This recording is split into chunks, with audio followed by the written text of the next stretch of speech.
नमस्कार, रोकठोक मध्ये आपलं स्वागत। मी प्रसाद काथे। कांदा आणि द्राक्ष उत्पादक संकटात सापडले। हमीभाव नाही, निर्यात धोरण नाही, अशी नकार घंटाच त्यांना सातत्यानं ऐकावी लागते।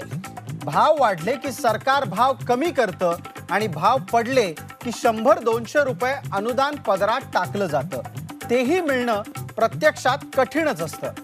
अशा अवस्थेत आता वाढत्या थंडीनं, निसर्गाच्या लहरी वागण्यानं कांदा आणि द्राक्ष अशा दोन्ही पिकांना अडचणीचा सामना करावा लागतोय।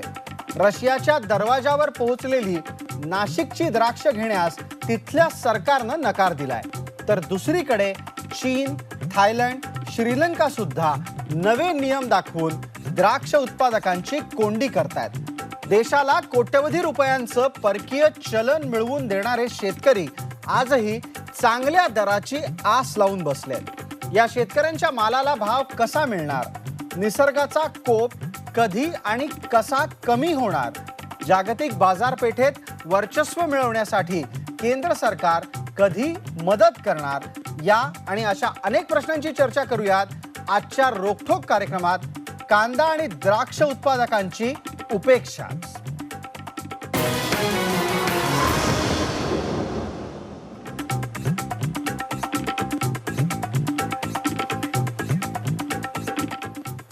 आजच्या चर्चेत आपल्याबरोबर सहभागी होत आहेत डॉक्टर शरद निंबाळकर, माजी कुलगुरू, डॉक्टर पंजाबराव देशमुख कृषी विद्यापीठ, त्याचबरोबर सतीश भोंडे, कांदा अभ्यासक आहेत। यांच्या सोबत आपण चर्चा करतो आहोत ते आहेत जयंत जाधव, राष्ट्रवादी काँग्रेसचे माजी आमदार आहेत। अनिल बोंडे, भारतीय जनता पार्टीचे आमदार आहेत, ते थोड्याच वेळात आपल्या सोबत सहभागी होतील।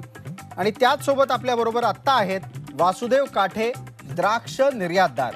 आपण चर्चेची सुरुवात वासुदेव काठे यांच्यापासून करतो आहोत। आत्ताच्या घडीला वासुदेव काठे, द्राक्ष निर्यातदार याची चिंता सगळ्यात मोठी कुठली?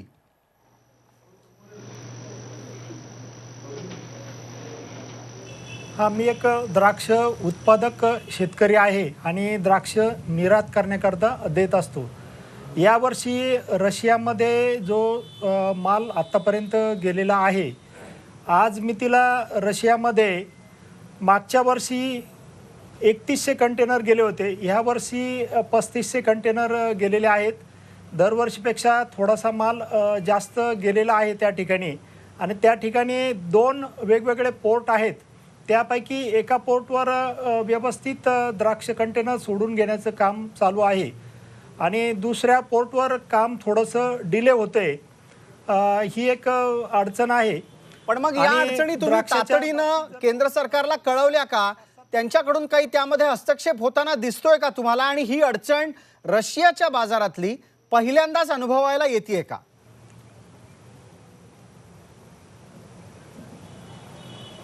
हो, अशा प्रकारची अडचण ही पहिल्यांदाच अनुभवायला येतेय। आमचे द्राक्ष निर्यातदार संघटनेचे प्रमुख जगनदादा खापरे आणि द्राक्ष बागायतदार संघाच्या वतीनं केंद्र सरकारला या संबंधीची माहिती दिलेली आहे आणि त्या संबंधी ही अडचण दूर करण्याकरता कामकाज चालू आहे। आत्ताच्या घडीला आमची माहिती अशी आहे की सेंट पीटर्सबर्गच्या बंदरावर जो माल उतरलाय द्राक्षाचा, भारताकडून गेलेली आणि त्यात प्रामुख्यानं नाशिकची द्राक्ष आहेत, ती अडकली आहेत। त्याचं एक कारण जे आम्हाला समजलंय की यंदाच्या घडीला रशियामध्ये पेरूचं उत्पादन चांगलं झालंय, त्यांना स्वतःचा पेरू खपवायचा आहे, म्हणून नाशिकची द्राक्ष बाजारात येऊ द्यायची नाहीयेत। तुमच्याकडे याबाबत काय तपशील आहे?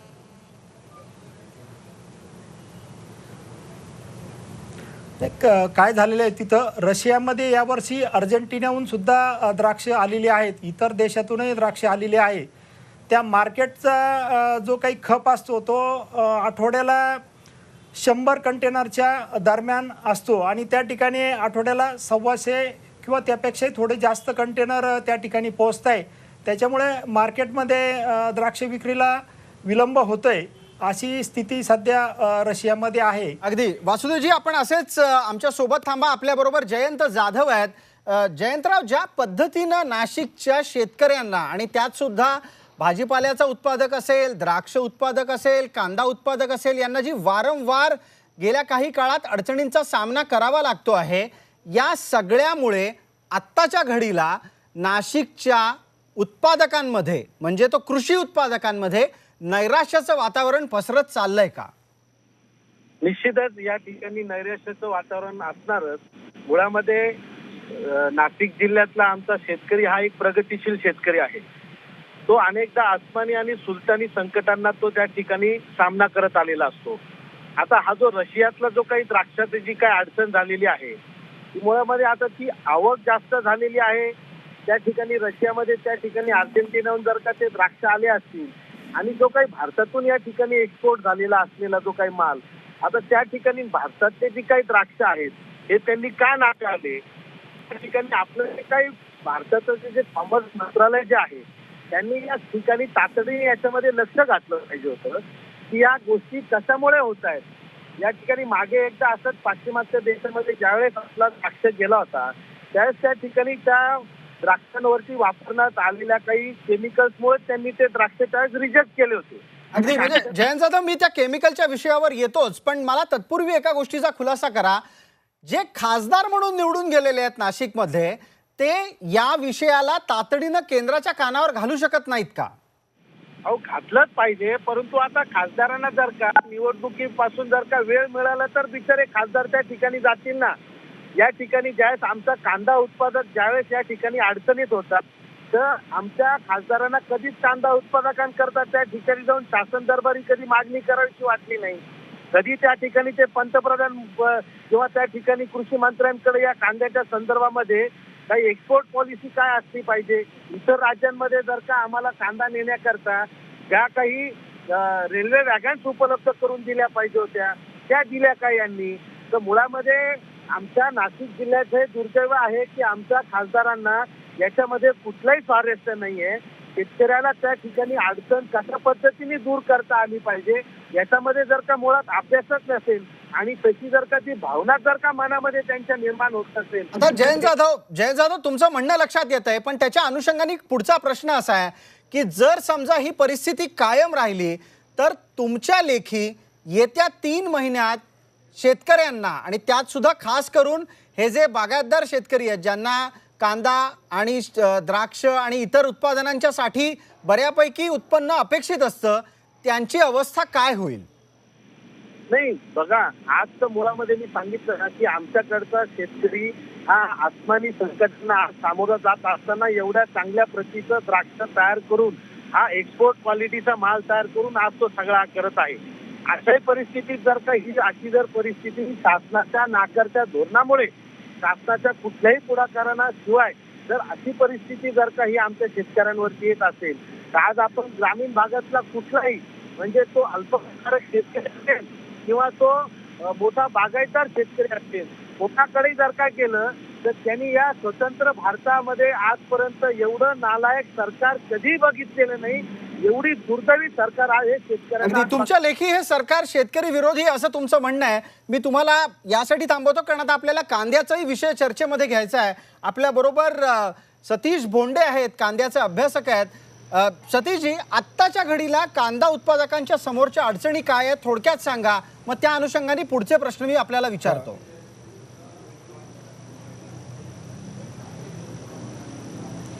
बघा, कांद्याची अडचण मुख्य अशी आहे की उत्पादन आणि मागणी ह्याच्यामध्ये जेव्हा कुठे तफावत होते त्याचा सरळ परिणाम हा बाजारभावांवरती होत असतो.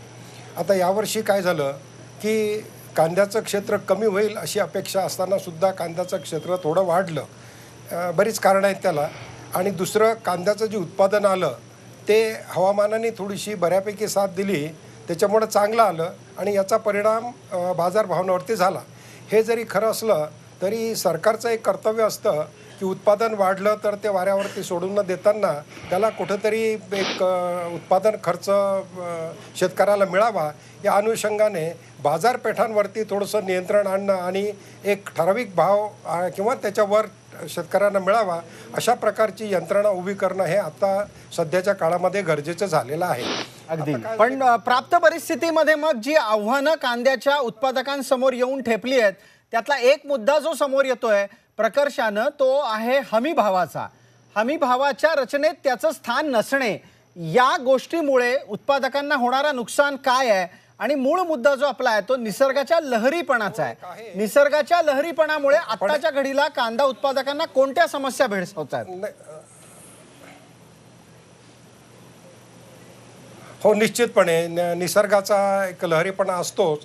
आता यावर्षी येणारी समस्या जी आहे त्या काळामध्ये आपल्याला दिसेल, थंडीचा कालावधी लांबल्यामुळं आता कांदा पिकामध्ये फुलांचे दांडे येण्याचं प्रमाण हे वाढणार आहे किंवा वाढलेलं आहे. आणि त्यामुळं या कांद्याचं उत्पादन जरी आलं त्याची गुणवत्ता ढासळते आणि असा गुणवत्ता ढासळलेला कांदा मग निर्यातीला चालत नाही. म्हणजे तिथे एक शेतकऱ्याचं थोडंसं आर्थिक गुणवत्ता ह्या निकषावरती नुकसान होऊ शकतं. पण अशावेळीसुद्धा शेतकऱ्यांसाठी एक चांगलं पाऊल सरकार उचलू शकते आणि ते म्हणजे आता यंत्रणा आपल्याकडे सगळ्या आहेत, तर हवामानाचा आणि येणाऱ्या उत्पादनाचा अंदाज घेऊन त्या दिशेने जर योग्य वेळी आणि योग्य उपाययोजना केली म्हणजे काही प्रमाणात सरकारने त्यांच्या संस्थांमार्फत खरेदी करणे, निर्यातीला वेळेवर प्रोत्साहन देणे म्हणजे निर्यात वाढेल. आणि इतर राज्यांमध्ये ज्या ठिकाणी अजून आपला कांदा पोचत नाही किंवा त्या ठिकाणी अजून बाजारभाव अगदी म्हणजे थोडक्यात कांद्याच्या खरेदी बरोबरच नव्या बाजारपेठेसाठी तो उपलब्ध करून देणे हे दोन पर्याय तुम्ही सुचवताय. आपल्या बरोबर माजी कुलगुरू आहेत डॉक्टर शरद निंबाळकर. निंबाळकर साहेब, आपलं स्वागत चर्चेमध्ये. या आधीचे 3 वक्ते विविध मुद्द्यांवर बोलले आणि त्यात द्राक्ष आणि कांदा उत्पादकांच्या साठीच्या समस्या, केंद्र सरकारचं धोरण याबाबत ते बोलले. त्याचबरोबर लहरी हवामान यावरही आपली चर्चा होती आहे. पण आता तुम्ही माजी कुलगुरू आहात, डॉक्टर पंजाबराव देशमुख कृषी विद्यापीठाचे. त्या अनुषंगानं माहिती हवी आहे की आत्ताच्या घडीला हवामान हा मुद्दा उत्पादकांच्या समोर केवढं मोठं आव्हान घेऊन आलेला आहे. सरकारी ध्येय धोरणांची चर्चा आपण त्यानंतर करू.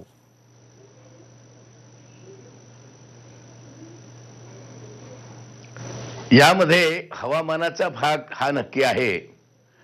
म्हणजे आपत्ती नियोजन आणि आपत्ती संदर्भामध्ये होणारं नुकसान भरून काढण्याच्या बाबतीमध्ये अजूनही पाहिजे तशा व्यवस्था आपण निर्माण करू शकलो नाही, वस्तुस्थिती नाकारता येत नाही. कारण आता कुठे या यंदाच्या बजेटमध्ये 22 म्हणजे जे नेहमीचे या भावाच्या संदर्भात होते त्याला 22 अजूनही बरेचशा कांदा असेल किंवा अजूनही बागायत पिकं असतील त्याला अजूनही कुठल्याही प्रकारचा म्हणजे उत्पन्नाच्या संदर्भात किंवा उत्पादन जर खराब झालं तर त्याच्या संदर्भात असा कुठल्याही प्रकारचा जी मॅनेजमेंटचा प्रिन्सिपल आपण अजून तितकं राबवल्या गेले नाही, वस्तुस्थिती नाकारता येत नाही. कांद्याचा तोच भाग आहे, द्राक्षाचाही तोच भाग आहे. याच्यावरती विपरीत आणि दुसरी गोष्ट की शेतकऱ्यांना असं मोघम हवामान आपण जर का तुरळक कुण्या ठिकाणी पाऊस येण्याची शक्यता आहे, गारपीट येण्याची शक्यता आहे, पण नेमकं कोणत्या भागामध्ये आहे हे आपण सांगू शकत नाही. ही वस्तुस्थिती नाकारता येत नाही.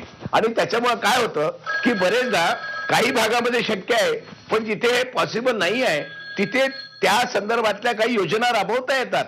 द्राक्षाच्या बाबतीत असेल, संत्र्याच्या बाबतीमध्ये असेल, कांद्याच्या बाबतीमध्ये कदाचित कठीण जाईल.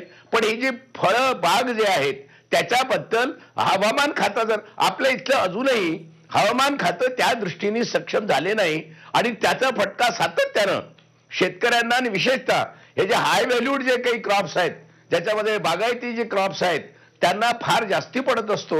आता वस्तुस्थिती आपली जी आपण सांगताय द्राक्षाच्या संदर्भामध्ये, आता द्राक्षाचं केवढं मोठं नुकसान झालंय, केळीचं आता केवढं मोठं नुकसान झालेलं आहे. शरदजी, आपल्याला जाहिरातीसाठी इथं थांबावं लागेल, त्यामुळे मी तुम्हाला तुमच्या वक्तव्यादरम्यान थांबवतोय, मला माफ करा त्याच्यासाठी. पण एक छोटीशी जाहिरातीची विश्रांती आपण घेणार आहोत आणि द्राक्ष आणि कांदा उत्पादकांच्या समोर लहरी हवामानाबरोबरच केंद्र सरकारच्या विविध धोरणांमुळे कशा अडचणी आहेत आणि त्यातून मार्ग कसा काढायचा याची उत्तरं पुढच्या चर्चेत आपण शोधणार आहोत.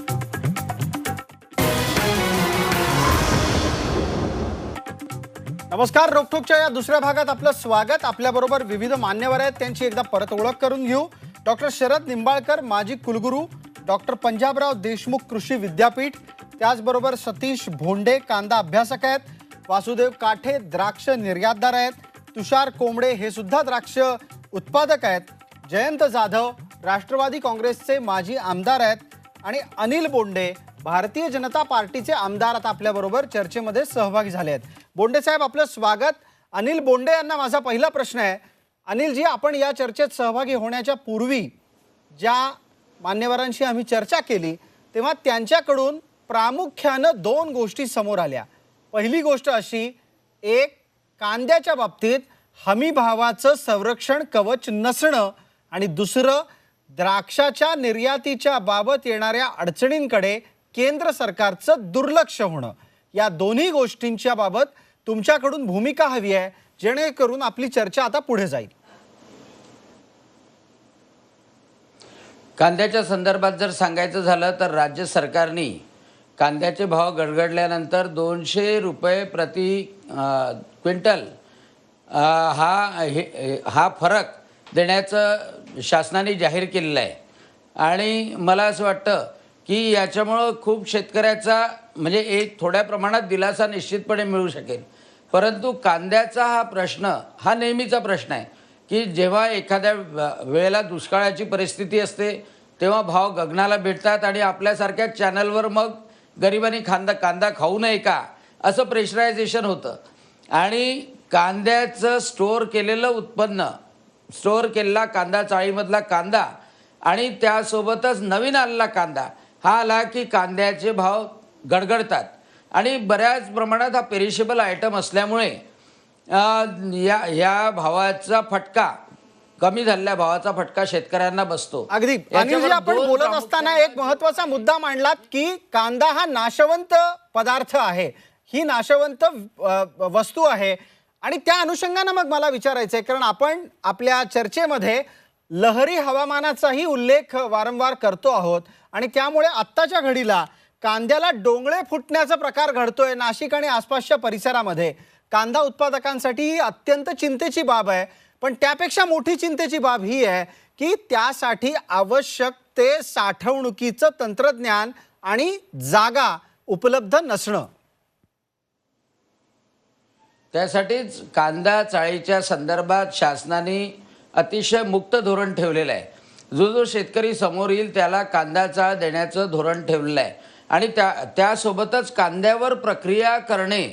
आता जळगावमधला कांदा आहे, बराचसा जैनच्या माध्यमातून तो ड्राय केला जातो आणि तो एक्सपोर्ट केला जातो. आणि त्यासोबतच जे एक्सपोर्टचं धोरण आहे, आता कांद्याची एक्सपोर्ट किंमतही बऱ्यापैकी कमी केल्या गेली आहे. जी किंमत 450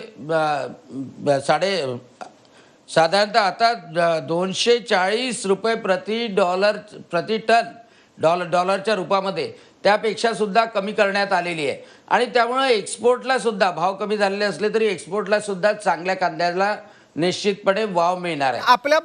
आपल्याबरोबर सतीश बोंडे हे कांदा उत्पादक आहेत आणि त्याच अनुषंगाने ते आपल्या प्रश्नांचा आणि आपल्या दाव्यांचा उहापोह करतील. तुम्हाला वाटतंय सतीशजी, ज्या पद्धतीचे दावे होत आहेत वस्तुस्थिती तशी आहे का? हॅलो, बोला सतीश बोंडे, माझा आवाज येत असेल तर बोला. काही प्रमाणात आहे, पण ही बाब आपल्याला लक्षात घेतली पाहिजे. हॅलो, आवाज येतोय? हो, येतोय. वस्तुस्थिती आहे की आजच्या घडीला आपल्याकडे साठवणीची बऱ्यापैकी व्यवस्था झालेली आहे गेल्या काही वर्षांमध्ये. आणि त्यामुळं आता पूर्वीसारखं राहिलेलं नाही की साठवणीसाठी जागा नाही आहे. जागा आहे. प्रश्न आहे की साठवलेल्या कांद्याला कुठेतरी आपण संरक्षण देणं, म्हणजे बाजारभावांचं संरक्षण देणं गरजेचं आहे. यावर्षी काय झालं की साठवलेल्या कांद्याला हा साठवण्याच्या वेळी जो भाव होता त्यापेक्षा सुद्धा कमी बाजार मिळाल्यामुळे शेतकऱ्यांना मोठा आर्थिक फटका बसलेला आहे. आणि त्यामुळे शेतकरी संभ्रमात पडतो की कांदा परत साठवावा का विकून टाकावा. आता आपल्याला पुरवठा आणि निर्यात या दोन्ही दृष्टीने कांद्याची साठवण करणं अत्यावश्यक आहे.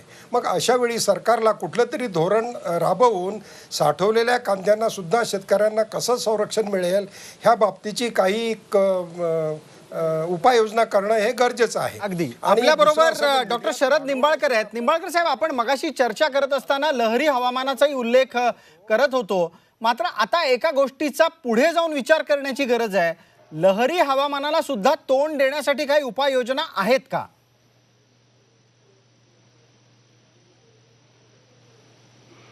आहे, त्याच्यामध्ये उपाययोजना नक्कीच आहे. आता कांदा खराब होतो, त्याचा साठवणुकीचा भाग आता सांगितला आहे, त्याला आपण किती मदत देतो हे मान्य आमदारांनी सांगितलेलं आहे. प्रश्न असा आहे की याच्यामध्ये हवामानाधारित हा जो विमा आणि याच्यामध्ये जे पैसे आणि त्याचे जे मिळायला पाहिजे ते आपल्याला विमा याच्यामध्ये पाहिजे तसा सक्षम नाही आहे. त्याला आता आपण निसर्गाला तोंड देणं म्हणजे काही आपण आच्छादनं करू शकत नाही, परंतु जे काही नुकसान झालं किंवा त्याची नुकसान होण्याची संभावना जी आहे ही संभावना आजही आपलं हवामान खातं एकाकडे केंद्रित आहेत. म्हणजे सगळ्या ठिकाणी म्हणजे 20-20 किलोमीटरवरती 25 किलोमीटरवरती एक हवामान केंद्र जे पाहिजे आपल्याला माहिती पुरवणारं ते नाही आहे. आता कृषी विद्यापीठ असतील किंवा कृषी खातं असतील तिथल्या हवामान खाते जे जिथून जे ऑब्झर्वेशन घेतात त्याची परिस्थिती मोठी शोचनीय झालेली आहे. म्हणजे तिकडे लक्ष नाही आहे आणि अशा प्रकारचा डेटा किंवा त्याच्यानंतर हा जो हवामान खात्याला जातो या डेटामुळे तिथली मायक्रो लेव्हल एन्व्हायरमेंट जे आहे मायक्रो लेव्हल एन्व्हायरमेंट त्याची माहिती मिळत नाही आणि बहुतेक ही माहिती म्हणजे थोडक्यात असं आहे की शेतकऱ्याला हवामान खात्यानं मदतनीस म्हणून काम करायला पाहिजे. दुर्दैवानं ते होत नाहीये. आपल्या बरोबर जयंत जाधव आहेत. जाधव साहेब, आवाज येतोय का माझा आपल्यापर्यंत? ते नाही आहे, आपल्याकडे अजून व्यवस्था झाली नाही आहे. बघा, याच्यामध्ये मला आमचे सहकारी जे आमदार जे आहेत त्यांनी या ठिकाणी सांगितलं की कांद्यांच्या ह्या भाव गडगडल्यामुळे सरकारने 200 रुपये प्रति क्विंटल त्यांना मदत दिली. आमदार महोदयांनी या ठिकाणी सर्व ही काही जी माझ्या मते तज्ज्ञ मंडळी आहेत, कुलगुरू मंडळी आहेत, एका एकर कांद्याला या ठिकाणी किती खर्च येतो या सन्माननीय आमदारांना जर माहिती असेल तर 200 रुपये ही जी काही आपण जी मदत सरकारने जी काही केलेली आहे ती आपल्या बुद्धीला पटते का? आपण जर या ठिकाणी जर कांद्याचे भाव कधी जर का वाढले तर दिल्लीमधलं आपलं सरकार तातडीने त्याच्यात हस्तक्षेप करून सगळ्या योजना करून तो कांदा कसा स्वस्त होईल याच्याकडे लक्ष दिलं जातं. मग आज जर का कांद्याचे भाव गडगडले असताना शेतकरी आज आत्महत्याग्रस्त आपल्याला हस्तक्षेप करावशी वाटत नाही का? राहिली अगदी. आणि याचे उत्तर आपल्याला अनिल बोंडे यांच्याकडून हवंय. अनिल बोंडे, कांद्याच्या बाबतीत मात्र कायमच अन्यायकारी भूमिका का घेतली जाते असा उत्पादकांचा प्रश्न आहे.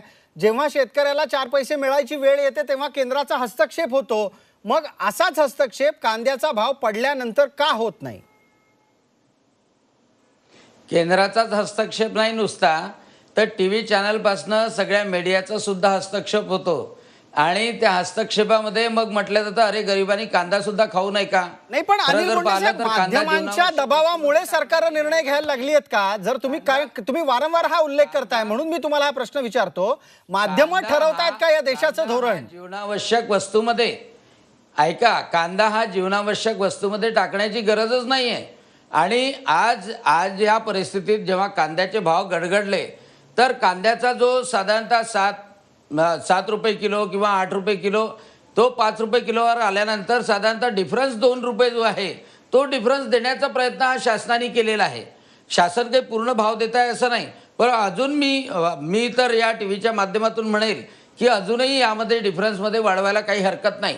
कारण की आपण म्हणताय की डिफरन्स वाढवायला हरकत नाही, मान्य आहे. पण एक प्रश्न आहे जो शेतकऱ्यांच्या माध्यमातून कायम उपस्थित राहतो तो म्हणजे कांद्याला हमी भाव का दिला जात नाही? नाही, हमी भाव कोणत्या गोष्टीला दिला जातो हा आपणास चांगलं माहीत आहे. जे आयटम पेरिशेबल आहे, नुसता कांदाच नाही, केळाला हमी भाव दिला जात नाही. जे पेरिशेबल आयटम आहे त्याला हमी भावामध्ये ते येत नाही सध्याच्या परिस्थितीत. संत्र्याला हमीभाव दिला जात नाही, द्राक्षाला हमीभाव दिला जात नाही. या फळं किंवा पेरिशेबल आयटमला हमीभाव देता येत नाही, त्याची क्वालिटी वेगवेगळी असते. अगदी तुमचं म्हणणं लक्षात येत आहे. तुषार कोंबडे आपल्या बरोबर या सेगमेंटमध्ये सहभागी होत आहेत. आपल्या बरोबर ते द्राक्ष उत्पादक आहेत. आत्ताच्या घडीला द्राक्षाच्या अनुषंगाने तुम्हाला भेडसावणाऱ्या समस्या या धोरणात्मक किती आहेत आणि बाजारभावाच्या अनुसार किती आहेत?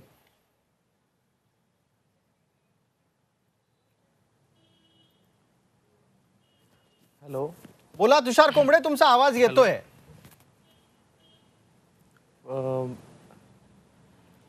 मी नाशिकमधली द्राक्ष उत्पादक आहे. तर छाटणीपासनं द्राक्षाचा खर्च खूप होतो आणि त्या तुलनेमध्ये बाजारभाव खूप कमी मिळतात आणि दरवर्षीच हवामानामध्ये खूप बदल होत आहेत.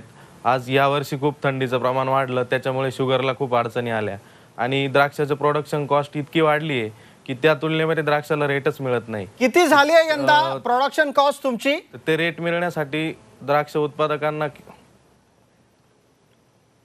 साधारणतः एक्सपोर्टसाठी 25 ते 30 रुपयापर्यंत प्रोडक्शन कॉस्ट गेली आहे आणि एक्सपोर्टचे बाजार आजच्या रेटला 40 रुपयापासून 45 रुपयापर्यंत एक्सपोर्ट रेट मागताय आणि लोकलचे रेट आज 15 रुपयापासून 20-22 रुपयापर्यंत 23 रुपयापर्यंत आलेले.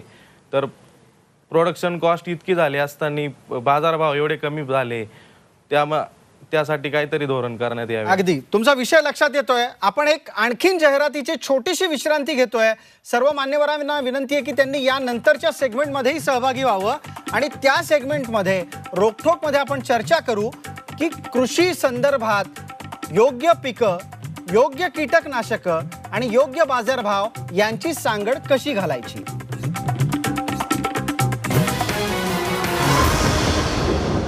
नमस्कार. आपण रोखोकच्या या भागात चर्चा करतोय कांदा आणि द्राक्ष उत्पादकांच्या समस्यांची आणि त्याचबरोबर केंद्राच्या धोरणांनी कशा पद्धतीनं या दोन्ही उत्पादकांना संकटाला सामोरं जावं लागतंय. आपल्याबरोबर अनिल बोंडे आहेत, भारतीय जनता पार्टीचे ते आमदार आहेत. तसंच जयंत जाधव सुद्धा आहेत. अनिल राव, ज्या पद्धतीनं द्राक्ष उत्पादकांच्यासाठीची नवी संकटं उभी राहत आहेत ती रशियाच्या बाजारपेठेतली आहेत, त्याबाबत केंद्राच्याकडून आवश्यक ते हस्तक्षेप अद्यापही झालेले नाहीत. द्राक्ष उत्पादकाच्या एक्सपोर्टच्या संदर्भात ॲपेडानी ती पावलं उचललेली आहे की आपले जे द्राक्ष एक्सपोर्ट होतं त्याला संरक्षण करण्याकरता ॲपेडा ही केंद्र सरकारच्या मान्यतेने संस्था आहे, ती मार्गदर्शन करते आणि त्या करारानुसार द्राक्ष जर तिथे ॲक्सेप्ट केल्या गेले नाही तर ॲपेडाच्या मार्फत संरक्षणसुद्धा शेतकऱ्यांना मिळतं. आणि रशियामध्ये यावेळेला द्राक्षाचा प्रॉब्लेम असा झाला आहे की थंडीच्यामुळे द्राक्षावर बराच परिणाम झाला, कारण की सातत्याने 5 डिग्रीपेक्षा कमी थंडी होती आणि त्याचाही परिणाम या एक्सपोर्टवर झालेला आहे. मला असं वाटतं की केंद्र सरकारने ॲपेडाच्या मार्फत याबाबत पावलं निश्चितपणे उचललेली आहेत. नाही, आत्ताच्या घडीला जी माहिती येते बोंडे साहेब ती अशी आहे की कोणत्याही प्रकारे हस्तक्षेप अद्याप झालेला नाही, कारण याच्या बातम्या वारंवार गेले काही दिवस येत आहेत आणि द्राक्ष उत्पादक सुद्धा मोठ्या प्रमाणात चिंता व्यक्त करतायत. अर्थात त्याच्या पलीकडे जाऊन एक विषय मला डॉक्टर शरद निंबाळकरांना विचारायचा आहे. निंबाळकर साहेब, आपण आपल्या उत्पादनांसाठी वापरल्या जाणाऱ्या कीटनाशकांचं परिणामकारक प्रमाण हे सुद्धा नियंत्रित करू शकत नाही आहोत का, आणि त्यामुळे आंतरराष्ट्रीय बाजारपेठेत आपल्याला आव्हानांचा सामना करावा लागतो का?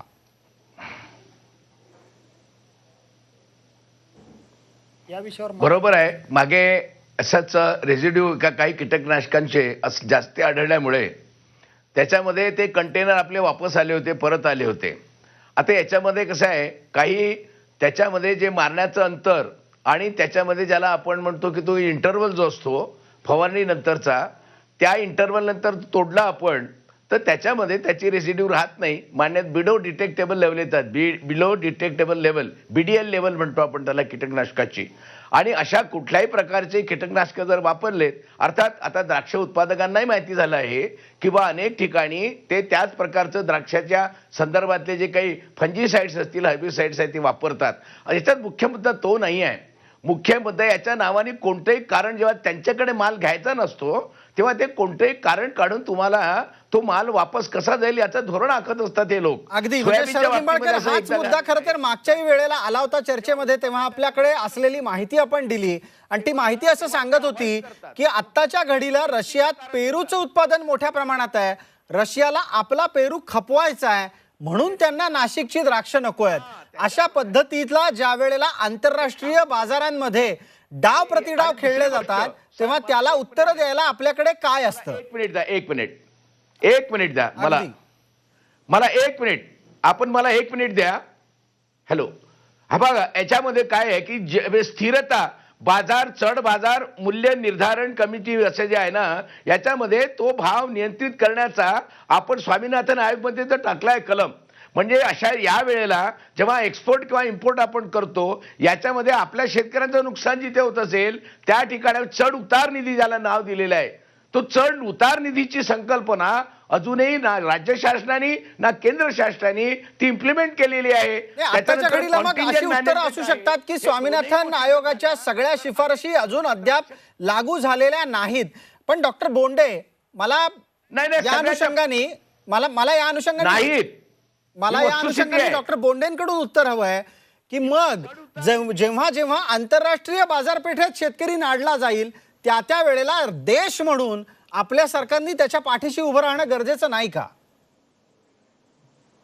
निश्चितपणे जे जे कंटेनर ॲपेडाच्या मार्फत जातात आणि ॲपेडाच्या गाईडलाईन्स वापरून ॲपेडाच्या परवानगीने जे जे जातात त्या सर्व एक्सपोर्टरला शेतकऱ्यांना संरक्षण निश्चितपणे मिळतं. परंतु त्यांनी स्वतःहून करार केलेले असतील, कारण की अनेक वेळा शेतकरी किंवा शेतकऱ्याचा संघ हा द्राक्ष उत्पादक संघ अतिशय नावाजलेला आहे आणि त्यांनी जर इंटरनॅशनल लेवलवर करार केलेले असतील, ॲपेडाच्या मार्फत नसतील, तर मग ती त्यांची स्वतःची जबाबदारी होऊन बसते.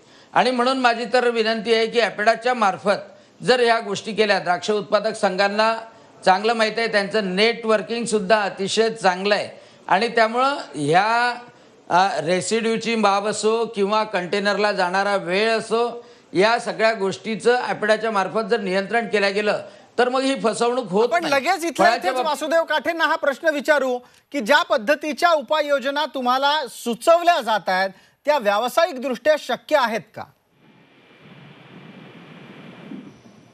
नाही नाही नाही व्यावसायिक- यामध्ये द्राक्षाच्या बाबतीत जर बोलायचं झालं तर जगात सर्वात कमी रेसिड्यू असलेले आपले भारतीय द्राक्ष आहेत. एवढा कमी रेसिड्यू जगातल्या कुठल्याही द्राक्षामध्ये नाहीये.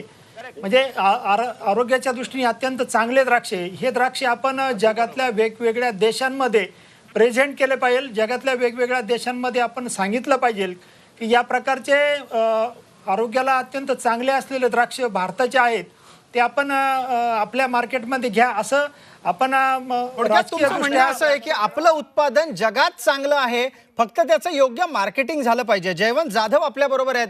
जयवंत जाधव, शेवटच्या टप्प्यात आहोत आपण. आत्ताच्या घडीला तातडीनं तुमच्या लेखी कोणत्या गोष्टी आहेत ज्या करायला पाहिजेत, ज्या तुम्ही सरकारला सांगू इच्छिता? सरकारचे प्रतिनिधी या नात्यानं भाजपाचे आमदार इथं बसलेले आहेत. भाजपच्या आमदारांनी या ठिकाणी सांगितलं की केंद्र शासनाने याच्यामध्ये हस्तक्षेप केला आहे. माझा अतिशय प्रामाणिकपणे प्रश्न आहे सन्मान्य आमदारांना, काय प्रयत्न केले तेवढे त्यांनी सर्वात प्रथम सांगावं.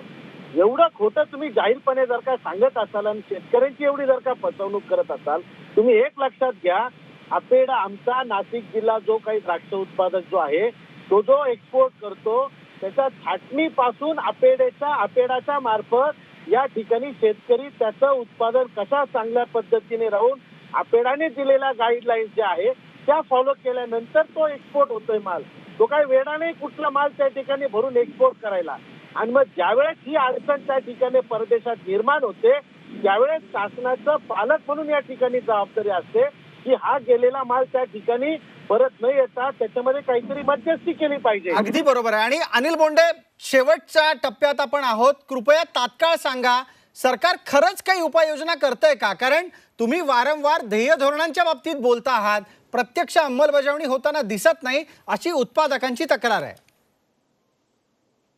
निश्चितपणे मी तेच सांगतोय, द्राक्ष असो संत्रा असो, ॲपेडाच्या मार्फत जर एक्सपोर्ट केला गेलेला असेल तर केंद्र सरकारचं त्याला संपूर्णतः संरक्षण मिळतं. आणि म्हणून हे एक्सपोर्टरचा जो प्रॉब्लेम आहे तो ॲपेडाच्या मार्फत असेल तर केंद्र सरकार त्याला संरक्षण देणार.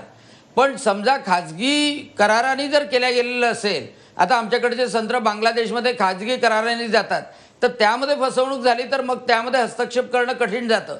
परंतु ॲपेडाच्या मार्फत जे जे एक्सपोर्ट होतात त्याला संपूर्णतः संरक्षण शेतकऱ्याला, संघाला हे मिळतं, एवढं मी निश्चितपणे सांगू. अगदी बोंडे साहेब, धन्यवाद. आपला दावा जरी असला तरी पण प्रत्यक्षात उत्पादकांच्या माध्यमातून तशी भावना व्यक्त होताना दिसत नाही. डॉक्टर शरद निंबाळकर, शेवटचा प्रश्न आपल्यासाठी आहे. कृपया मर्यादित वेळेत आणि कृपया 1 मिनिटात उत्तर द्या. आत्ताच्या घडीला जर समजा आंतरराष्ट्रीय बाजारपेठेत पण आपल्याला आव्हानं येत असतील आणि स्थानिक बाजारपेठेत अपेक्षित किंमत मिळत नसेल तर उत्पादकांनी पुढच्या पिकाच्या वेळेला काय विचार करायचा?